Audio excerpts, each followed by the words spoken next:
마태복음 강의 32번째 시간입니다. 주의하라라고 하는 예수님의 명령에 대해서 네 번째로 살펴보고 있습니다. 마태복음 6장 16절로 18절 말씀입니다. 머리에 기름을 바르고 얼굴을 씻으라 라는 제목으로 함께 살펴보도록 하겠습니다. 모두 찾으셨으면 함께 봉독하도록 하겠습니다. 시작! 금식할 때 너희는 외식하는 자들과 같이 슬픈 기색을 보이지 말라. 그들은 금식하는 것을 사람에게 보이려고 얼굴을 흉하게 하느니라. 내가 진실로 너희에게 이르노니 그들은 자기 상을 이미 받았느니라. 너는 금식할 때 머리에 기름을 바르고 얼굴을 씻으라. 이는 금식하는 사람에게 보이지 않고 오직 은밀한 중에 계신 내 아버지께 보이게 하려 합니다. 은밀한 중에 보시는 내 아버지께서 갚으시리라. 아멘. 20살의 젊은 나이에 사랑하는 여자를 만났습니다. 그리고 설레이는 신혼을 지나서 아이를 낳고 아이와 함께 영원할 것 같은 행복을 경험하는 중이었습니다. 아이가 자라서 초등학교에 입학할 나이가 되었을 때 아내는 암으로 이별을 고했습니다. 이러한 이별의 유형을 우리는 사별이라고 이야기합니다. 사별을 하게 되면 많은 사람들이 꽤 오랫동안 슬픔에 중독됩니다. 죽은 자들, 사랑하는 자들 떠나보내지 못합니다. 그리고 그 사람을 잊지 못하고 끊임없이 슬퍼하면서 그 슬픔을 통해서 일상을 영위하는 것 같다가도 일상을 망치기도 합니다. 아내를 떠올리게 하는 자극이 올 때마다 하염없이 눈물을 흘리며 술을 찾습니다. 이들은 그 슬픔에서 벗어날 생각을 하지 않습니다. 왜냐하면 그 슬픔만이 아내와 자기 자신을 이어주는 수단처럼 느껴지기 때문입니다. 이들은 슬픔에서 벗어날 수 없습니다. 슬픔에 중독된 것입니다.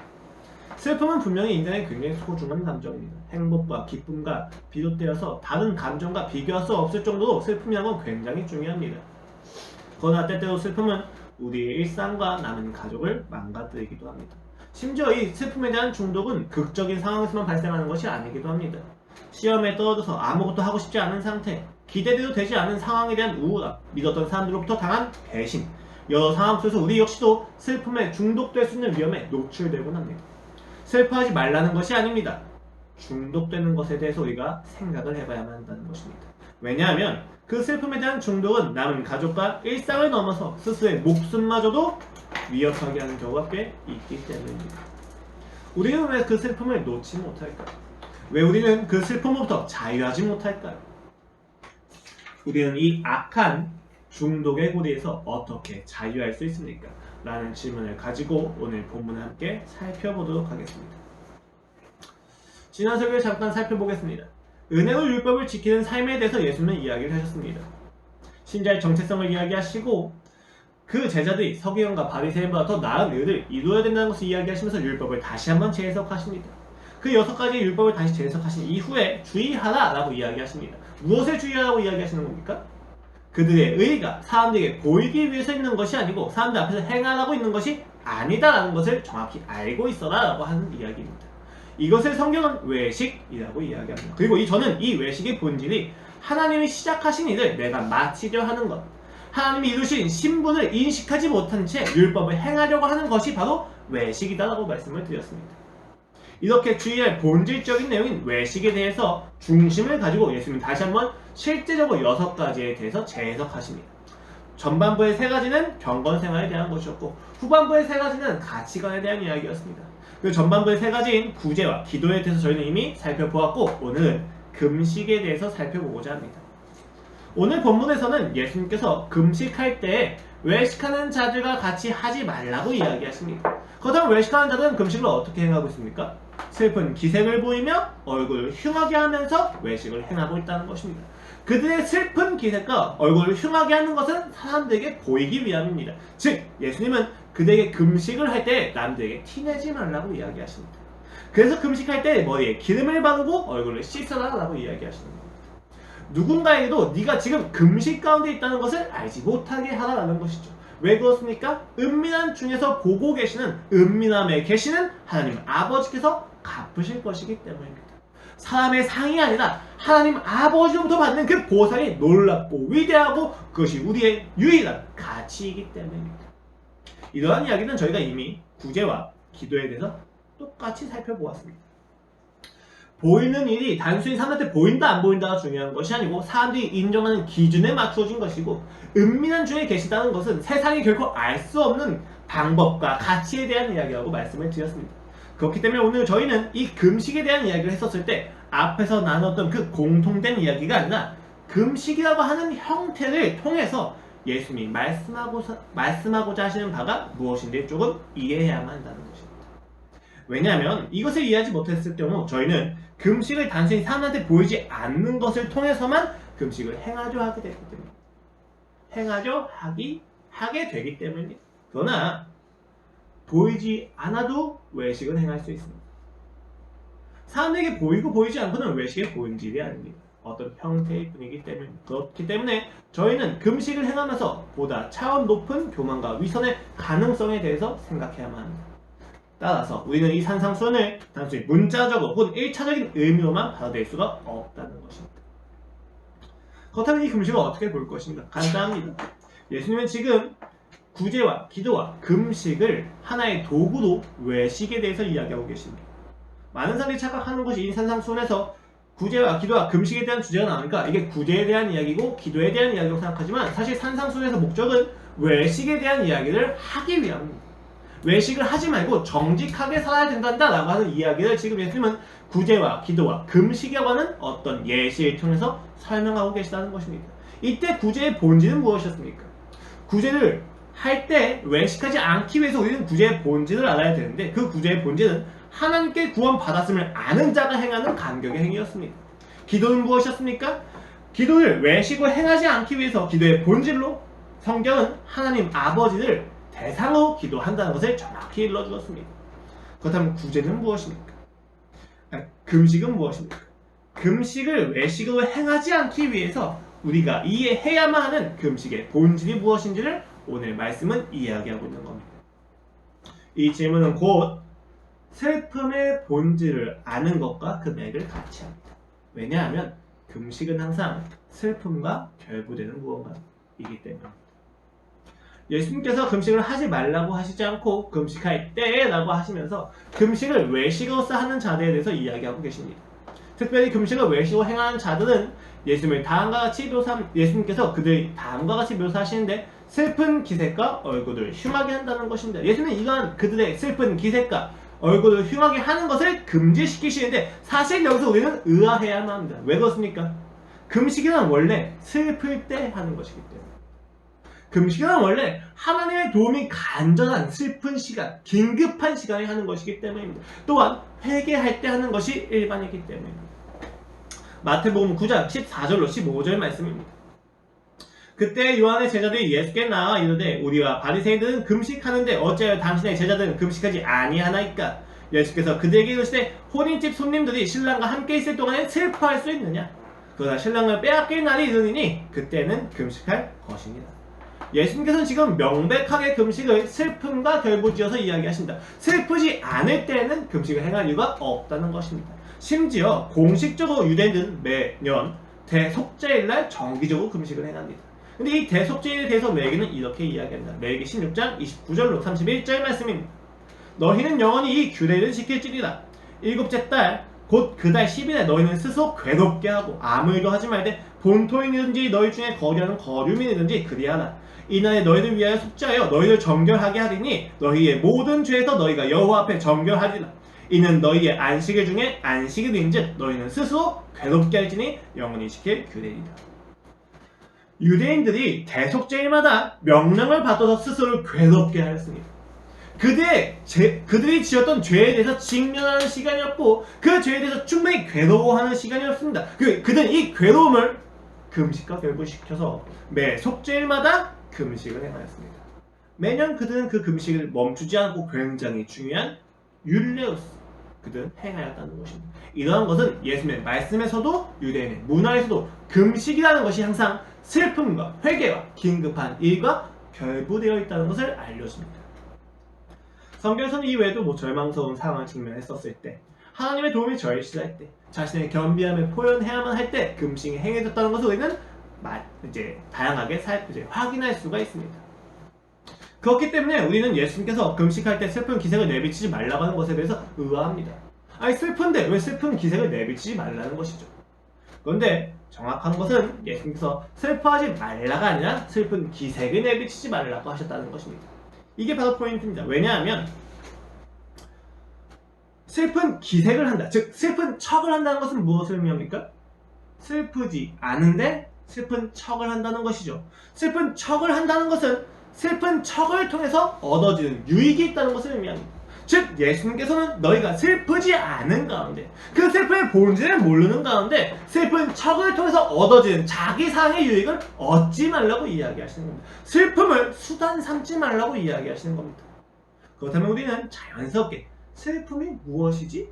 라는 질문으로 돌아가게 됩니다. 성경에서는 슬픔을 굉장히 다양하게 표현합니다. 머리에 재를 뿌리고 눈물을 흘리고 소리를 내면 부르짖고 머리카락을 자르고 옷을 찢으면 굉장히 다양하게 표현하고 합니다. 그런데 이 모든 표현의 공통점은 무엇이냐면 자신의 일상적인 상태나 정상적인 상태를 유지할 수 없을 정도로 지금 본인들이 겪고 있는 감정들이 굉장히 격렬하다는 걸 표현하는 거예요. 근데 이것은 어디까지나 표현입니다. 슬픔의 본질을 이야기하지는 않죠. 그렇다면 슬픔은 도대체 무엇인가? 굉장히 어렵습니다. 이것은 성경에서뿐만이 아니라 세상에서도, 일반 상식에서도 굉장히 어려운 주제입니다. 너무 많은 동요와 유사가 존재합니다. 무기력함, 탄력감, 상실감, 불안, 우울, 절망 등 모든 부정적인 감정에는 슬픔이라고 하는 단어가 공통적으로 있어 보입니다. 그러나 슬픔을 정확히 설명할 수 있는 단어를 우리는 찾기가 굉장히 어렵습니다. 그렇기 때문에 어떤 정의를 내리기보다는 이 슬픔을 설명해내는 것이 필요한데, 여러분 언제 슬픔의 감정이 만들어집니까? 고통이 있을 때입니다. 슬픔은 항상 고통에서 비롯됩니다. 그리고 이 고통은 어디서 생깁니까? 조금 철학적으로 말씀드리자면 고통이란 모든 불일치와 관련해서 생기는 것이 고통입니다. 내가 원하는 것에 대한 불일치, 나의 안정에 대한 불일치, 나의 소원에 대한 불일치, 이 불일치에 대한 경험 속에서 우리는 고통을 느낍니다. 이 고통을 느낄 때 발생하는 인간의 감정이 바로 슬픔입니다. 조금 더 철학적으로 설명을 해봅시다. 여러분, 인간은 시간과 공간 안에 살고 있습니다. 그리고 이 시간을 인식하기 위해서 무엇이 필요합니까? 공간이 필요합니다. 왜냐하면 공간 안에서 변화가 있지 않으면 시간을 인식할 수가 없기 때문입니다. 생각해 보십시오. 지금 우리가 있는 이 공간에서 어느 누구도 움직이지 않고 똑같은 상태로 10년 이상을 있는다고 생각해 보십시오. 어느 누구도 시간을 인식할 수 없습니다. 시간은 변화를 통해서만 인식할 수 있기 때문입니다. 이것이 왜 중요하냐? 왜냐하면 천국에서의 시간과 이 땅에서의 시간의 흐름이 원리가 좀 다르기 때문이에요. 천국은 변화의 본질이 생성입니다. 끊임없이 생성되는 변화를 통해서 우리가 시간을 인식하는 겁니다. 그런데 이 땅에서의 시간은 소멸을 통해서 인식합니다. 생성처럼 보이지만 결국 모든 것은 소멸을 향해서 나아갑니다. 사라지는 것, 변화의 본질이 사라짐에 있다는 것입니다. 우리는 모든 살아가는 가치에 대한 소멸을 경험합니다. 쇠퇴를 경험합니다. 가족, 친구, 내가 가장 사랑하는 사람, 내가 좋아하는 정이라고 하는 가치, 어떤 정보, 형태, 체제, 모든 사랑하는 가치들이 쇠퇴와 소멸이라고 하는 그 시간의 변화의 흐름 속에서 우리는 조금씩 없어진다는 것을 봅니다. 이것이 우리에게 끊임없이 불일치를 일으킵니다. 왜요? 우리는 사랑하는 가치가 존재하기를 갈망하는데 이 땅에서의 시간은 끊임없이 그 모든 가치들을 앗아가기 때문입니다. 이 앗아가는 소멸과 쇠퇴의 정도가 갑작스러울수록 우리의 고통은 증가합니다. 사랑하는 아내와 80년을 살고 나서 그 아내를 보내줄 때와 아내를 사랑하는 20년 동안 있다가 20년에 갑작스럽게 그 아내를 보내줄 때는 전혀 다른 고통입니다. 고통의 본질은 무엇입니까? 바로 이 불일치에 있습니다. 사랑하는 모든 것들의 소멸을 직면하는 인간의 감정, 그것이 바로 슬픔입니다. 내가 주장하고 싶고, 내가 붙잡고 싶고, 내 줌에 두고 싶은 그 가치가 내게서 떠나가고 사라지고 소멸되는 것을 볼 때마다 인간은 슬픔을 경험합니다.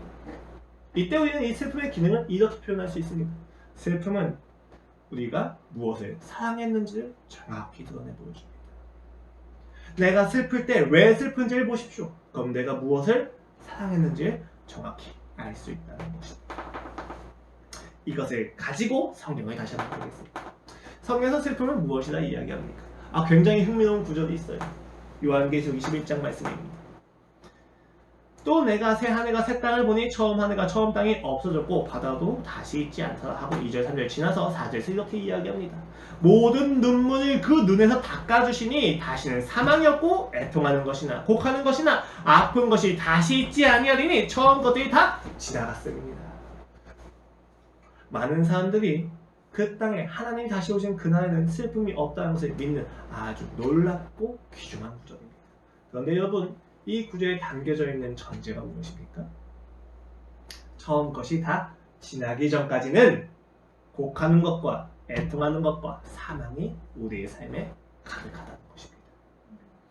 그것이 지나가기 전까지는 우리는 슬픔을 마주할 수밖에 없다는 것입니다. 많은 사람들이 착각한다. 예수 그리스도를 믿으면 슬픔과 사망과 곡하는 것과 애곡이, 애통이 없어질 거고, 그러나 성경은 분명히 이야기하고 있습니다. 예수 그리스도를 믿게 된다 할지라도 우리의 삶에서 슬픔이 가득하다는 것을, 애곡이 가득하다는 것을, 그 눈물이 멈추지 않는다는 것을 선지자들 보십시오. 눈물을 달고 살았습니다. 심지어 예수님도 그 눈물과 슬픔에서 피하실 수 없었다는 것을 우리는 알지 않습니까? 이 땅에서는 슬픔을 피할 수 없다는 이 사실이 많은 그리스도인들로 하여금 슬픔에도 자아내기도 합니다. 이것은 신앙에는 반드시 슬픔이 있다는 것을 기억하셔야만 합니다. 그러면 어떨 때 슬퍼하는가? 라고 했을 때 우리는 예수님께서 어떤 것을 가지고 슬퍼하셨는지 보면 조금 이해가 쉽습니다. 왜냐하면 그리스도인의 슬픔과 세상의 슬픔은 조금 다르기 때문입니다. 세상의 슬픔은 무엇입니까? 세상의 슬픔은 똑같이 그리스도의 슬픔과 똑같이 불일치에서 오는 고통이 원인입니다. 그러나 그 고통을 만들어내는 불일치 내용이라는 것이죠. 세상은 자기 사랑의 내용입니다. 자기 사랑을 막는 모든 것, 자기 사랑에 대한 모든 불일치가 세상에선 슬픔을 만들어냅니다. 그러나 성경에서의 슬픔은 조금 다릅니다. 요한복음 11장 말씀입니다. 나사로가 죽고 나사로의 무덤 앞에서 예수님께서 하시는 반응입니다. 마리아가 예수 계신 곳에 가서 배웠고 그 발 아래 엎드려 이르되 주께서 여기 계셨더라면 내 오라버니가 죽지 아니하였겠나이다 하더라. 예수께서 그가 우는 것과 또 함께 유대인들이 우는 것을 보시고 심령의 비통이 여기시며 불쌍히 여기사 이르시되 그를 어디에 두었느냐 이르되 주여 와서 보옵소서 하니 예수께서 눈물을 흘리시더라. 또 누가복음 19장 41절 말씀입니다. 가까이 오사 선을 보시고 우시며. 조금 설명이 필요하죠. 눈물이 꼭 슬픔을 의미하는 건 아닙니다. 다만 여기서는 슬픔에 대한 표현을 정확히 이야기한다는 점에서 이것은 슬픔이라고 우리는 이해할 수 있습니다. 요한복음에서는 다크위어라고 해서 소리 없이 우는 그런 비통함을 이야기하고, 누가복음상 클라이오라고 해서 부르짖으면서 우는 것을 이야기했습니다. 굉장히 흥미롭죠. 요한복음에서 예수님은 무엇 때문에 슬퍼하셨습니까? 어떤 불일치를 보신 거죠? 이런 두 가지의 눈물이 있습니다. 두 가지의 슬픔이 있습니다. 마리아와 유대인이 느끼는 슬픔이 있습니다. 그들의 슬픔의 내용은 무엇이었습니까? 그들이 가지고 있는 어떤 내용이 불일치를 일으켰고 그 불일치에서 어떤 고통이 나왔길래 그들을 슬프게 하셨습니까? 사랑하는 동생 나사로입니다. 나사로와 함께 있고 싶다고 하는 그들의 소망 속에서 그것이 좌절될 때 그들은 슬픔을 경험했습니다. 그러나 예수님의 슬픔은 나사로의 죽음이 아니었습니다. 예수님의 슬픔은 나사로를 죽게 허락하신 하나님께서 이곳에서 부활의 역사를 보여주실 것인데, 그 부활의 역사와 하나님의 역사에 대해서 전혀 관심도 가지지 않으며 또 알 수 없어 하는 유대인과 마리아에 대해서 그들의 영적 죽음에 대한 슬픔이었습니다. 예수님과 그들의 슬픔은 전혀 달랐습니다. 또 누가복음 말씀 보면 굉장히 재밌습니다. 예수님께서 갈라디아에서 내려오셔서 이제 예루살렘으로 입성하십니다. 나귀를 타고 입성하시죠. 많은 사람들이 무화과 나무를 꺾어서 던지면서 할렐루야 메시아오다라고 이야기합니다. 왕으로서 그들을 굉장히 축복하며 웰컴합니다. 그러나 예수님은 우십니다. 그들은 열광했지만 예수는 울부짖으셨습니다. 왜 그렇습니까? 그들이 다가올 멸망을 알지 못했기 때문입니다. 그들의 기쁨은 예수 그리스도를 통해서 자신의 자신이 정치적으로 독립할 것에 대한 기대였지만, 예수님의 슬픔은 무엇입니까? 그들이 끊임없이 정치적인 것에만 관심을 가지고 그들의 독립에만 관심을 가지며 하나님 나라의 독립과 하나님 나라의 영광에 대해서 전혀 관심 없는 것에 대한 예수 그리스도의 슬픔이었습니다. 예루살렘아 너가 멸망해야만 하는구나. 돌 외에 돌이 남지 않겠구나. 울부짖으셨습니다. 이스라엘 백성에 대한 그의 슬픔이었습니다. 성경의 슬픔은 무엇입니까? 그 내용에 있어서 자기 사랑이 아니라 하나님 사랑입니다. 하나님의 놀라우심, 하나님의 아름다우심, 하나님의 역사하심이 그 땅에서 무시당하고 짓밟히고 무너져 내리는 것처럼 보일 때마다 성경은 슬퍼합니다. 이것이 바로 선지자들의 슬픔과 같습니다. 이 차이는 굉장히 중요합니다. 왜냐하면 우리가 금식이라고 하는 생각, 금식이라고 듣는 이것이 굉장히 특별한 행위가 아니라 성경에서 이야기하는 슬픔에 대한 하나의 표현이기 때문입니다. 금식은 특별한 어떤 행위가 아니에요. 금식이라는 건 슬픔에 대한 표현입니다. 이를 구별하지 않고 우리가 금식을 할 때, 그러니까 슬픔을 구별하지 않고 금식을 행할 때 우리는 마치 금식이 하나님께 관철시켜야만 하는 의지를 보다 강도 높게 표현하는 수단으로 여깁니다. 보다 고차원적인 영성이 있는 것처럼 느낍니다. 이 금식을 하면 하나님 나의 말씀을 들어줄 거야. 나의 의지를 관철시켜줄 거야. 나의 소원을 들어줄 거야 라고 세속적인 오염으로써 그 금식을 행하게 된다는 것입니다. 그러나 여러분, 금식은 인간 내면의 가치 있는 신성과 영성과는 관련이 없습니다. 금식은 고차원적인 능력이 아닙니다. 금식은 그저 슬픔의 표현입니다. 어떤 슬픔의 표현입니까? 하나님이 지금 내게 응답하지 않으신다면 내게 소망이 없구나. 주여, 내가 내게 들어오는 모든 곡기와 물을 끊고 주님만 바라봅니다. 내 생명을 유지하는 이 먹을 것들보다 지금 주님의 음성이 내게 좀 더 급합니다 라고 하는 표현의 수단이란 말입니다. 근데 이것이 마치 고차원적인 명성인 것처럼 착각이 됩니다. 왜 그렇습니까? 슬픔을 구별하지 않기 때문입니다. 기독교의 금식은 세속적이지 않습니다. 기독교의 금식은 은혜로만 설명되는 무언가가 있습니다. 왜 갑자기 은혜가 등장했습니까? 여러분, 그렇습니다. 아까 말씀드렸듯이 슬픔이란 건 부들치에서 발생합니다. 그런데 여러분, 부들치의 내용으로서 하나님을 사랑하는 마음을 어떤 누가 가질 수 있습니까? 없죠. 그렇다면 지금 내가 하나님의 나라를 위하여 슬퍼한다는 것은 무엇을 의미합니까? 내가 하나님의 나라를 본 백성이 되었다는 것을 의미합니다. 슬픔의 내용이 자기 사랑에서 하나님 사랑으로 넘어갔다는 것은 그가 하나님의 자녀라는 사실을 전제로 하고 있다는 것입니다. 이때 성경에 기록된 금식의 특징이 무엇입니까? 슬퍼할 수밖에 없는 일의 존재들이죠. 하나님 나라의 아름다움을 보았기 때문에 우리는 그 아름다움이 이 땅에서 불법 세력에 의해서 강제로 점검당한 것을 볼 때 슬퍼합니다. 하나님의 놀라운 영광과 그 왕자가 이 땅에서 무시당할 때 우리는 슬퍼합니다. 그 영광이 강탈되는 것처럼 느껴질 때 우리는 슬퍼합니다. 무엇 때문에 슬퍼합니까? 신자의 슬픔은 왜 기합니까? 신자의 슬픔은 신자가 하나님의 자녀인 것을 입증하기 때문입니다. 있어야만 하는 하나님의 영광이 보이지 않을 때 우리는 끊임없이 슬퍼합니다. 우리의 인생을 보십시오. 우리의 삶, 일상을 보십시오. 왜 슬픕니까? 우리의 삶에서 하나님이 역사하셔야만. 분명 내가 하나님을 믿으니까 하나님의 놀라운 일들이 일어나야 되는데, 내가 하나님께 집중을 해야 되는데, 나는 왜 그토록 세속적인가? 나는 왜 그토록 세상이 좋은가? 슬퍼합니다. 왜 슬퍼합니까? 내가 하나님의 자녀이기 때문에. 이 사실이 우리에게 굉장히 중요합니다. 왜냐하면 자녀가 자녀답지 않게 사는 것이 슬픈 이유는 자신이 자녀라는 것을 알고 인식했다는 것을 의미하기 때문입니다.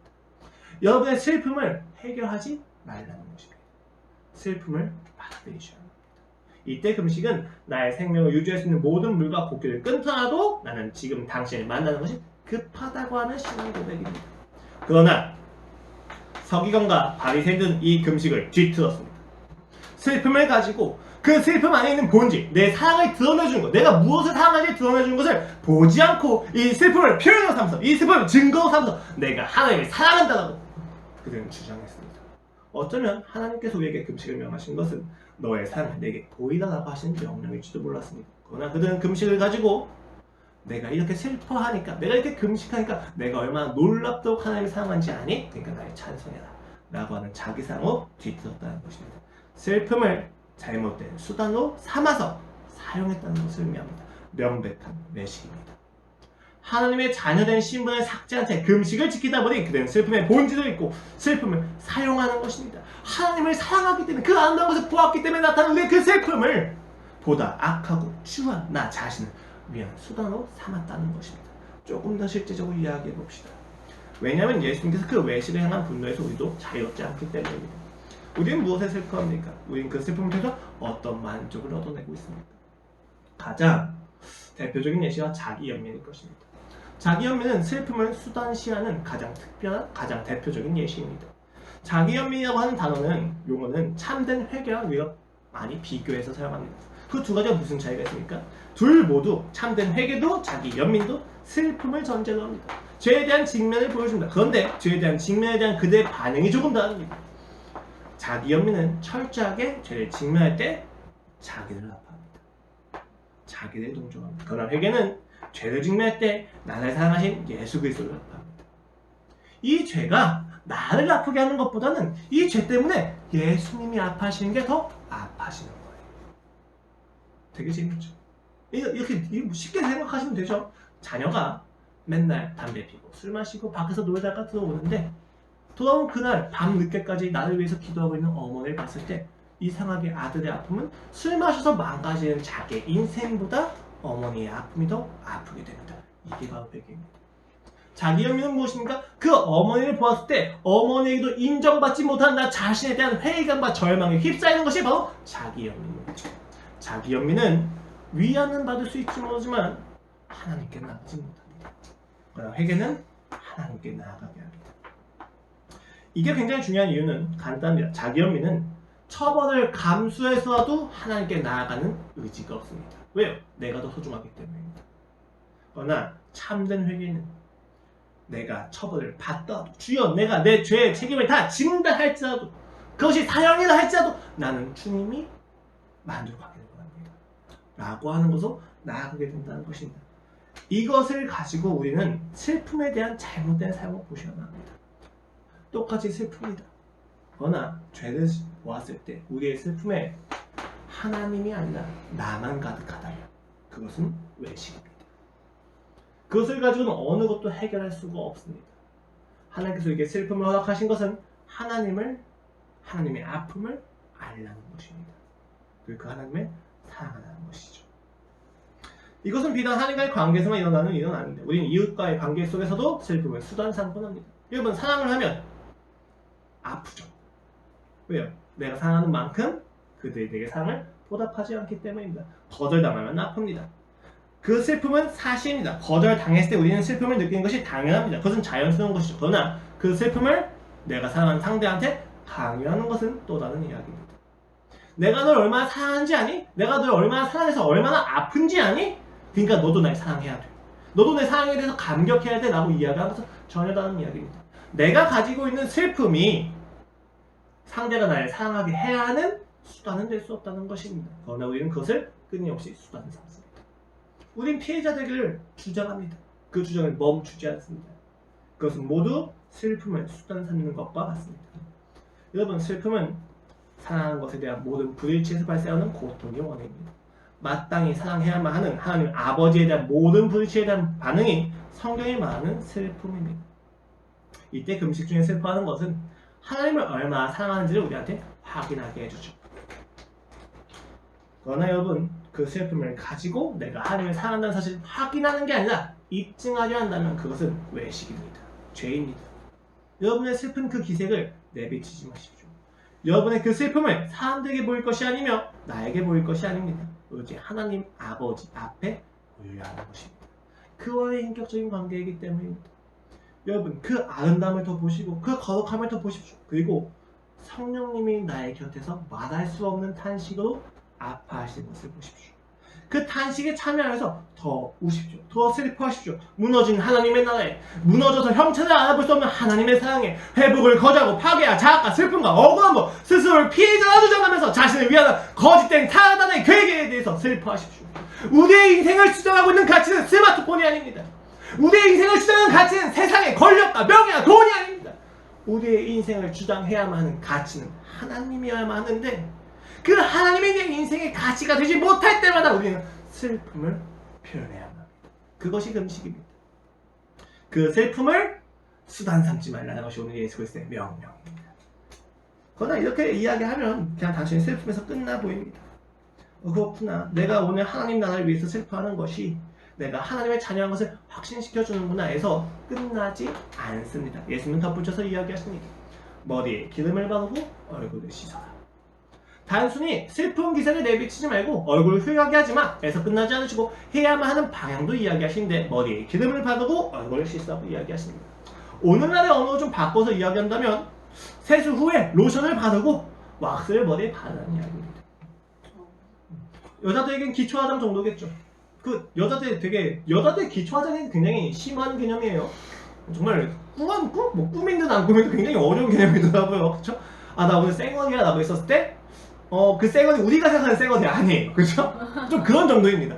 오늘 예수님께서 이야기하시는 게, 야, 머리에 기름을 바르고 얼굴을 씻으라는 것은 너희가 티나지 말라는 거예요. 너희 아픔과 너희 힘듦과 너가 금식 중에 있다는 것이 티나지 않게 하라고 하는 것이 1차적인 의미입니다. 그러나 문자 그대로 받아들이게 되면 한나와 같이 슬픔을 마음껏 티내면서 술 취한 것처럼 오해를 받으면서까지 기도하는 자들에 대해서 우리는 정죄하게 됩니다.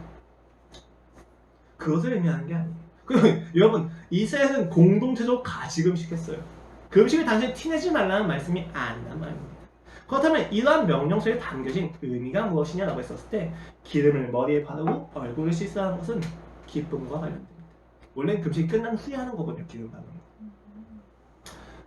기쁨과 우리가 금식을 생각했을 때 굉장히 어렵습니다.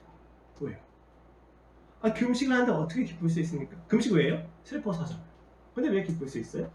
말이 안 된다는 거예요. 금식해서 내가 기도한 내용이 받아들여지면 그때 기쁜 건가? 그런 의미에서 얘기하는 건 아니거든요. 금식 중에서 어떻게 우리는 기뻐할 수 있습니까? 그 결과를 확인하지 못했는데도 불구하고 우리는 어떻게 기쁨의 소망을 누릴 수 있습니까? 오늘 그리스도께서는 얘기하십니다. 그리스도의 슬픔에는 항상 기쁨의 소망이 함께 있다는 것을. 그리스도의 슬픔은 슬픔으로 끝나지 않는다는 것을 그는 이야기하고 계십니다. 이사야서 58장입니다.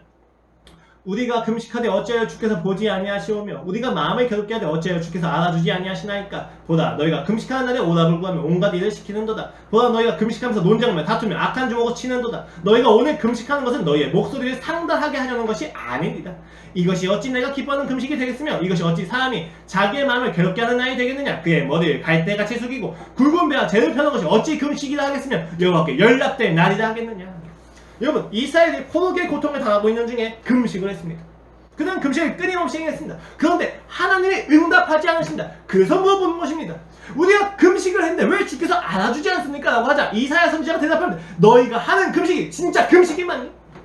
어떻게 금식이 맞다면 너희가 금식하는 날에 오락을 행하느냐? 너희가 금식하는 날에 어떻게 논쟁을 하느냐? 너희가 금식하는 날에 어떻게 일을 행하느냐? 라고 하는 것입니다. 여기 일은 단순히 오늘날 우리가 이야기하는 직장일이 아니에요. 여기서 이야기하는 일은 압제하고 강압하며 수탈하는 일을 이야기합니다. 무엇을 이야기하는 것이냐? 이사야 선지자는 묻는 것입니다. 금식이란 하나님의 나라가 무너진 것에 대한 슬픔에서 나타나는 것인데 너희의 나라는 하나님 나라의 무너짐이 아니지 않니? 너희의 슬픔은 너희의 나라가 무너진 것에 대한 슬픔이지 않니? 그것이 금식이 될 수 없다고 이야기하는 것입니다. 그들이 금식을 하면서 재를 깔고 재를 펴고 굵은 배를 입고 옷을 찢으면서 하는 그 모든 금식의 내용이 하나님의 금식과는 상관이 없다는 거예요. 왜요? 그 금식을 하면서도 그들이 일하기를 멈추지 않고 논쟁하며 자기의 옳음을 주장하며 오락을 행했다는 것입니다. 무슨 이야기입니까? 자기들의 나라를 구현하는 것에서는 멈추지 않으면서 금식을 행했다는 것입니다. 그들이 원하는 나라의 본질이 너무 정확히 보이는 거죠. 야, 너희의 지금 행동만 보면 너희가 지금 슬퍼하는 내용이 무엇인지가 너무 분명해. 근데 지금 너희가 하는 게 진짜 금식이라고? 너희가 진짜 슬프다고? 아니야. 라고 하면서 하나님이 기뻐하시는 금식이 무엇인지를 다음과 같이 이야기합니다.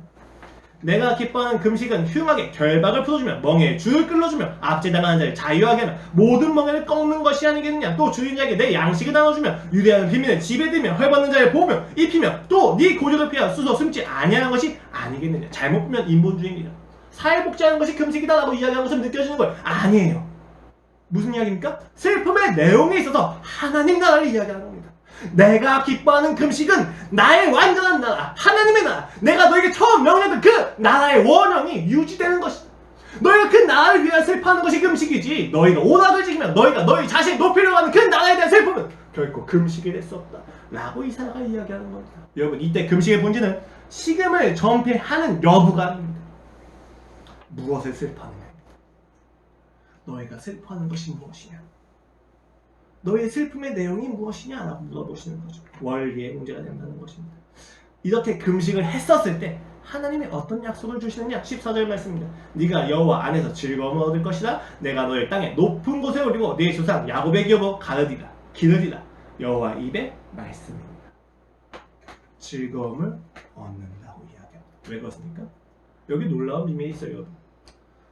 슬픔을 만들어내는 내용이 하나님의 나라라고 이야기했었을 때 하나님 나라에 사랑하는 마음은 인간 스스로의 의지로 얻어낸 것이 아닙니다. 하나님이 오셨기 때문에 얻어낸 것이죠. 그렇다면 여러분, 우리가 이 땅에서 슬픔을 경험할 때마다 우리는 무엇을 알게 됩니까? 아, 내가 사랑하는 것이 하나님의 나라구나. 그리고 그 하나님의 나라가 결코 실패하지 않는다는 확신으로 이어지게 됩니다. 슬퍼하는 중에 내가 슬퍼하는 내용의 그 원인이 하나님께 있다는 것을 보았을 때 우리는 우리의 인생이 여기서 끝나지 않는 것을 확신하게 된다는 것입니다. 아무리 슬픔이 크다 할지라도 여러분 생각해보시오. 하나님의 나라가 무너진 것에 대해서 슬퍼하는 자가 절망할 수 있습니까? 절망할 수 없죠. 왜요? 하나님의 나라는 결코 무너지지 않기 때문입니다. 하나님 그 나라를 포기하지는 않는다는 것을 알고 있기 때문입니다. 그대의 슬픔은 이 땅에서 잠시입니다. 이미 아직은 그 긴장감에서 아직 이루어지지 않은 것에 대해서 아파할 뿐입니다. 그러나 반드시 임할 것이라는 겁니다. 왜요? 그 나라는 하나님의 것이기 때문에. 세상의 슬픔은 희망이 없어요. 소망이 없어요. 왜요? 아무리 슬퍼해도 영원할 수 없기 때문입니다. 그런데 우리가 슬퍼하는 내용인 하나님의 나라는 영원할 것입니다.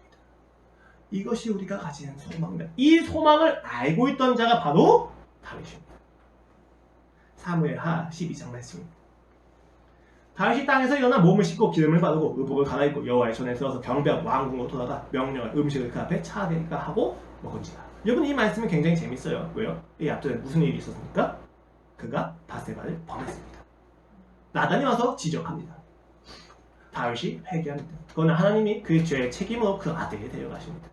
아들이 병중에 있자 다윗이 자기의 침소를 눈물로 적시면서 금식을 행합니다. 신하들이 걱정할 정도였어요. 저러다 왕이 죽겠다. 금식을 행하는데 신하들끼리 얘기하는 거예요. 아, 죽었다고. 자녀가 죽은 걸 어떻게 해요? 아, 이제 자녀가 죽었다는 사실까지 다윗이 알면 다윗이 더 미치지 않겠냐. 우리 왕이 죽지 않겠느냐라고 수군거린 것을 보고 다윗이 눈치가 빨라요. 보고 자녀가 죽었구나 알게 됩니다. 알게 되자 미치는 게 아니라 땅에서 일어나 몸을 씻고 기름을 바르고 의복을 갈아입고 여호와의 전에 들어서 경배하고 왕궁으로 돌아가 명령하고 음식을 그 앞에 차리게 합니다. 신하들이 이상한 거죠. 묻습니다. 그의 신하들이 계기인데 아이가 살았을 때는 그를 위하여 금식하고 우시더니 죽은 후에는 일어나서 잡수시니 이 일이 어찌됨이니까. 다윗이 대답합니다. 이르되 아이가 살았을 때 내가 금식하고 운 것은 혹시 여호와께서 나를 불쌍히 여기서 아이를 살려주시는지 누가 알까 생각하니거니와 지금은 죽었으니 내가 어찌 금식하냐. 내가 다시 돌아오게 할 수 있느냐. 나는 그에게 가리오니와 그는 내게로 돌아오지 아니하리라. 어떻게 보면 굉장히 회의적인 것처럼 보입니다. 체념한 것처럼 보이는 거예요. 여러분, 여기서 중요한 거는 다윗의 금식의 중심은 아이를 살리는 것에 있지 않았다는 것입니다. 그것을 어떻게 확신할 수 있느냐? 시편 51편 말씀입니다. 이건 조금 길게 보겠습니다. 시편 51편은 다윗이 바세바 동침하고 나단에게 지적을 받고 나서 기도할 때입니다. 하나님이여, 주의 인자를 따라 내게 은혜를 베푸시며 주의 많은 긍휼을 따라 내 죄악을 지워주소서. 나의 죄악을 말갛게 씻으시며 나의 죄를 깨끗이 제하소서. 무릇 나는 내 죄가를 아오니 내 죄가 항상 내 앞에 있나이다. 내가 주께만 범죄하여 주의 목전에 악을 행하였사오니 주께서 말씀하실 때 의로우시다 하고 주께서 심판하실 때 순전하시다 하리이다. 내가 죄악 중에서 출생하였으며 내가 어머니가 죄 중에서 나를 잉태하였나이다. 보소서, 주께서는 중심이 진실함을 원하시오니 내게 지혜를 은밀히 가르치시니이다. 웃을 쳐 나를 정결하게 하소서. 내가 정하리이다. 나의 죄를 씻어주소서. 내가 눈보다 희리이다. 내게 즐겁고 기쁜 소리를 들려주시다. 주께서 꺾으신 뼈들도 즐거워하게 하소서. 주의 얼굴 내 죄에서 돌이키시고 내 모든 죄악을 씌우소서. 하나님이여, 내 속에 정한 마음을 창조하시고 내 안에 정직한 영을 사롭게 하소서. 나를 주 앞에서 쫓아내지 마시며 주의 성령을 내게서 거두지 마소서. 주의 구원의 즐거움을 내게 회복시켜 주시고 자원한 심령을 주사 나를 붙드소서. 그리하면 내가 범죄자에게 주의 도를 가르치리니 죄인들이 쉽게 돌아오리이다. 하나님이여, 나의 구원의 하나님이여, 피 흘린 죄에서 나를 건지소서. 내 혀가 주의 의를 높이 노래하리이다. 주여, 내 입술을 열어주소서. 내 입이 주를 찬송하여 전파하리이다. 51편 어디에도 아들에 대한 소원은 없습니다. 자신의 죄에 대한 이야기였습니다. 그리고 이 죄에 대해서 하나님께서 구원해 주시길 바라는데 그의 구원의 단 한 가지 내용이 무엇입니까? 아들 죽지 말게 하소서. 우리 백성을 포기하지 마소서가 아니에요. 내가 주의 앞에서 쫓아내게 되지 마시옵소서. 나를 쫓아내지 마소서 주님. 나사의 그 지적 앞에서 다윗의 슬픔과 다윗의 금식은 하나님과의 관계가 무너졌다는 것입니다. 여러분 잘 생각하셔야 돼요. 우리가 굉장히 많은 죄책감이 있습니다. 우리가 율법을 범하면 죄책감을 느끼죠. 제가 화장실 갈 때마다 계속 지키는 게 스마트폰을 안 가져가려고 노력하는데 가끔 가져간단 말이에요. 죄책감을 느낀단 말이에요. 이 죄책감에 우리가 하여금 하나님께 데려가십니까? 아니. 우리가 느껴야 될 죄책감은 무엇입니까? 내가 실패해서, 내가 넘어졌어. 내가 율법을 이행하지 못했어가 아니라 우리가 느껴야 될 죄책감은 나를 사랑하신 하나님에 대해서 내가 이토록 잘 모르는구나. 내가 그 사랑에 대한 가치를 내가 이토록 무감각하고 내가 주님의 사랑을 알지 못하는구나. 밤늦게까지 놀다가 돌아와서 나를 위해서 울고 있는 엄마를 봤을 때 느끼는 슬픔과 죄책감. 다윗의 죄책감이 거기에 있습니다. 이것이 놀라운 결과입니다. 여러분 잘 생각해 보시죠. 사무엘하 12장 24절 말씀입니다. 다 끝났어요. 다 이제 음식을 먹고 그 다음에 다윗이 바세바를 어떻게 해야만 합니까? 버려야죠. 자기의 죄의 증거입니다. 버려야죠. 다시는 동심하지 않아야죠. 근데 다윗이 그의 아내 바세바를 위로하고 그에게 들어가 그와 동침하더니 그가 아들을 낳음에 그의 이름을 솔로몬이라. 여호와께서 그를 사랑하사 선지자 나단을 보내 그의 이름을 여디디아라 하시니 이는 여호와께서 사랑하셨기 때문이다. 이 놀라운 게 무엇입니까, 여러분? 왜 이게 놀라우냐, 여러분? 자기 죄에 대한 자기 연민과 내가 무너진 거에 대한 슬픔이라면 바세바를 버려야 마땅합니다. 그런데 다윗은 그 바세바를 품습니다. 왜요? 자기의 못남과 불완전함과 죄악됨을 품으시고 사랑하신 하나님을 그가 알았기 때문입니다.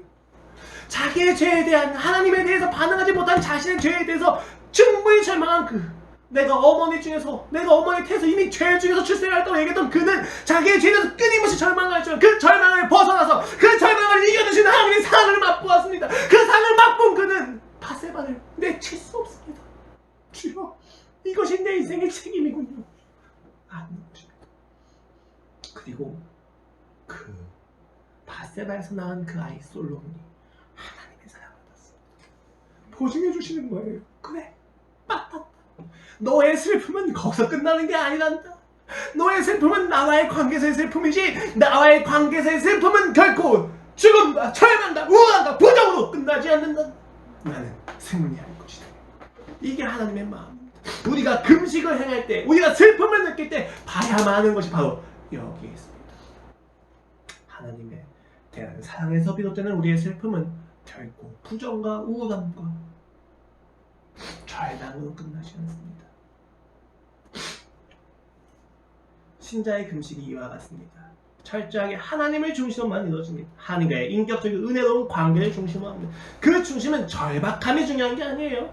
그 절박함을 이끌 정도로 아름답고 거룩하시며 선하신 아버지 하나님입니다. 놀랍지 않습니까? 자신의 아들이 죽어가는 가운데서 그 아들보다 하나님과의 관계를 소중히 여겼던 다윗. 이것을 볼 때 다윗이 대단하다가 아니라 하나님이 얼마나 위대하실까, 이걸 봐야 한다. 이때 요한계시록 21장 4절 말씀이 다시 들리는 겁니다. 모든 눈물을 그 눈에서 닦아주시니 다시는 사망이 없고 애통하는 것이나 곡하는 것이나 아픈 것이 다시 있지 아니니 처음 것들이 다 지나갔습니다. 너희의 슬픔은 끝날 거란다. 걱정하지 마죠. 그 슬픔을 삭제하거나 해결하지 마렴. 그 슬픔은 나만 해결할 거란다. 너희는 슬픔을 통해서 너희가 사랑하는 내용, 대상이 바로 나, 하나님의 아름다움이라는 것을 확인해야만 한다 라고 이야기하는 것입니다. 여러분은 하나님의 자녀입니다. 이 사실은 현실을 살아가는 우리에게 끊임없이 슬픔을 줍니다. 하나님의 자녀이기 때문에 우리는 이 땅에서 슬픔에서 벗어날 수가 없습니다. 왜요? 이 땅에서 우리가 보는 모든 것은 불의치이기 때문이에요. 고통이기 때문이에요. 부조화이기 때문이에요. 하나님의 놀라운 나라와 너무나도 멀리 있어요. 이 땅이. 우리는 슬픕니다. 주여, 왜 이 땅이 이토록 아름답지 않습니까? 왜 나의 키 작음이, 왜 나의 부족함이, 왜 나의 능력 없음이 차별당할 내용이 됩니까? 주여, 왜 이토록 많은 식량들이 충분히 분배되지 않습니까? 우리는 울분을 토합니다. 왜 하나님의 나라가 이 땅에 오지 않았는가? 여러분, 그 눈물이 여러분의 간증입니다. 그날이 올 때 여러분이 흘린 그 눈물 모든 하나님께서 모두 간증으로 보여주실 것입니다. 그날을 믿으십니까? 그 믿음이 우리의 소망이 되는 것이고 그 믿음이 우리의 오늘 살아갈 힘이 된다는 것입니다. 우리가 어떻게 해야 슬픔에 대한 중독에서 벗어날 수 있습니까? 여러분 사실 이 슬픔에 대한 중독은 굉장히 강력해요. 이 우울함에 대한 중독은 굉장히 강력합니다. 정말 나아갈 용기가 없어요. 이 슬픔을 이겨내려면 넘어서려면 우리는 기대라는 게 있어야 돼요. 소망이라는 게 있어야 되는데 소망이 없는 무력함이거든요. 내가 용기 내서 누군가를 사랑하는 게 무서워지는 거예요. 그러면 사랑을 포기하게 됩니다. 중독이에요. 여기서 우리가 무슨 생각을 합니까? 사랑을 포기한 뒤에 사랑을 하지 않는 게 끊임없이 옳은 거야 라고 합리화를 합니다. 중독입니다. 그 우울함과 불안이 어느새 삶의 자양분이 돼서 불안함이 짝이 없는 나의 연약한 인생은 버티게 합니다. 웃기죠? 슬픔은 나를 파괴하고 있는 중입니다. 중독이 되면 슬픔 자체가 아니라 중독은 나를 파괴하는데 그 중독을 놓을 수가 없어요. 왜? 이거냐면 내가 죽는 거 같거든요. 엄청 어렵습니다. 이걸 놓을 수가 없는 거예요. 그것은 죽음인데 생명으로 그대에게 보이는 것입니다. 어떻게 끊을 수 있습니까? 간단해요. 간단하지 않죠? 여러분이 슬퍼하는 만큼 사랑했다는 것을 인정하십시오. 우리가 슬퍼하는 만큼 우리는 그 대상을 사랑했던 것입니다. 물론 그 사랑의 표현이 잘못되었을지도 모릅니다. 그 대상이 지닌 가치 이상으로 우리가 사랑했었을지도 모릅니다. 실수했을 것입니다. 조금은 더 사랑했으면 좋았을 텐데 라고 하는 후회가 남았을지도 모릅니다. 그러나 오늘 여러분의 슬픔은 그것을 지극히 사랑했기 때문에 나타나는 반응입니다. 사랑뿐만이 아니죠. 로맨스, 돈, 권력, 인정, 모든 유희를 위한 방편들 우리는 사랑했습니다. 그러니까 슬픈 거예요. 그렇죠? 근데 여러분 제가 이것이 왜 우리에게 슬픔에 대한 중독에서 자유를 끌어주느냐? 간단합니다. 그 근거가 무엇이냐? 모든 사랑은 사실 영원한 하나님을 향한 사랑이기 때문입니다. 오늘 여러분이 세상의 가치, 물론 여러분은 제가 이렇게 굉장히 강하게 하나님 나라를 위해서는 슬퍼해야 된다고 얘기했지만 사실 우리 그렇지 않잖아요. 우리 굉장히 많은 세상을 사랑한단 말입니다. 근데 여러분 그 사랑도 사실 하나님을 향한 사랑, 영원한 가치를 향한 사랑이거든요. 근데 그 영원한 가치를 향한 사랑이기 때문에 여러분 우리가 느낀 모든 슬픔은 사실 그 영원한 가치를 보고 싶어하는 슬픔이에요. 그렇다면 우리의 슬픔이 사실은 하나님을 향한 사랑이었다는 것을 인정하는 것입니다. 충분히 사랑하셨습니다. 사별한 아내를 보내는 유일한 길은 내가 그 아내를 정말로 사랑했어? 이걸 인정할 때입니다. 그리고 그것서 마침표를 찍는 거예요. 그래, 이제 이게 끝난 거지. 내가 더 이상 사랑할 수 없어. 이제 이 사람과의 관계에서의 사랑은 끝난 거지. 이것을 알고 있는 건데 이때 슬픔은 종식될 것입니다. 왜냐하면 그 사랑이 결국은 다시 우리로 하여금 유일하고 영원하고 신실하신 하나님을 만날 것에 대해서 기대하게 하기 때문입니다. 아 그치, 이 모든 세상에 대한 사랑이 사실 오실 하나님에 대한 사랑이었지. 그래, 이제 이 사랑은 끝내자. 이 사랑에 마침표를 찍자. 내가 아파했던 만큼 사랑했었던 거구나. 이제 더 바른 대상을 사랑해야지. 이때 우리는 굳이 슬픔을 통해서 더 나를 안위하지 않아도 괜찮습니다. 왜요? 진한 사랑을 보내주면 올 영원한 사랑을 받아들일 수 있기 때문입니다. 십자가의 죽음을 거쳐 부활하시어 내게 활짝 웃으면서 내 이름을 부르시는 그분의 목소리가 들릴 것입니다. 여러분의 사랑을 부정하시면 안 돼요. 잘못된 것에 대한 사랑도 인정하십시오. 그렇게 사랑할 수밖에 없었던 겁니다. 그런데 여러분 그 사랑은 사실 오실 하나님에 대한 사랑입니다. 그러니까 이제 마침표를 찍는 거예요. 그래, 이 사랑은 하나님에 대한 사랑이었지. 내 과거, 나의 부족함, 이제 마침표를 찍는 겁니다. 감사합니다 주님. 아픔과 상처 속에서도 사랑을 배웠습니다. 이제 오실 하나님을 기대합니다. 이때 금식은 기쁨으로 행할 수 있습니다. 머리에 기름을 바르고 얼굴을 씻으십시오. 확신을 가지십시오. 여러분의 슬픔을 경험하는 만큼 그 슬픔의 내용이 하나님인 만큼 그 슬픔의 정도가 깊은 만큼 여러분의 삶에 하나님의 나라가 구원이 선포될 것입니다. 오실 하나님에 대한 기대로 오늘은 인생에서 힘을 가지시기를 기도하겠습니다. 기도하겠습니다. 하나님 아버지, 오늘도 우리가 이곳에 모여서 함께 금식합니다. 주님을 만나지 않으면 해결될 수 없습니다. 아버지, 너무 슬픕니다. 이 땅에 하나님의 나라가 아직 임하지 않았다는 것이 너무 슬픕니다. 주님, 내가 사랑하는 이 세상이 사라져 없어질 것이 분명하다는 것이 너무 슬픕니다. 그러나 주님, 이 모든 사랑은 하나님을 향합니다. 오 주님, 오실 하나님의 나라와 내가 영원토록 사랑할 수 있는 당신을 만날 그날을 기대합니다. 이미 오셨습니까, 주님? 더 깊이 만나길 원합니다. 아버지, 때때로 슬픔이 나를 잠식합니다. 힘을 앗아갑니다. 일어날 힘이 없어서 누워서 끊임없이 눈물을 흘리며 나의 인생을 절망하고 저주합니다. 그러나 주님, 이 슬픔의 이면에 하나님의 나라가 있다는 것을 압니다. 나는 세상을 사랑한 것이 아니라 하나님을 사랑하기 때문입니다. 오 주님, 이 슬픔 속에서 구원을 확신합니다. 슬퍼하는 만큼, 눈물을 흘리는 만큼 확신합니다. 내가 그 하나님 나라를 참 사랑하는, 하나님이 나를 참 포기하지 않으시는, 오 주님, 내게 사랑할 능력을 주소서. 오늘 여러분에게 주어진 하루를 사랑하십시오. 슬픔 속에서 사랑을 확신하십시오. 인생이 달라질 겁니다. 아버지, 우리의 인생이 주님의 사랑으로 가득하게 하소서. 감사함의 예수 그리스도의 이름으로 기도드렸습니다. 아멘.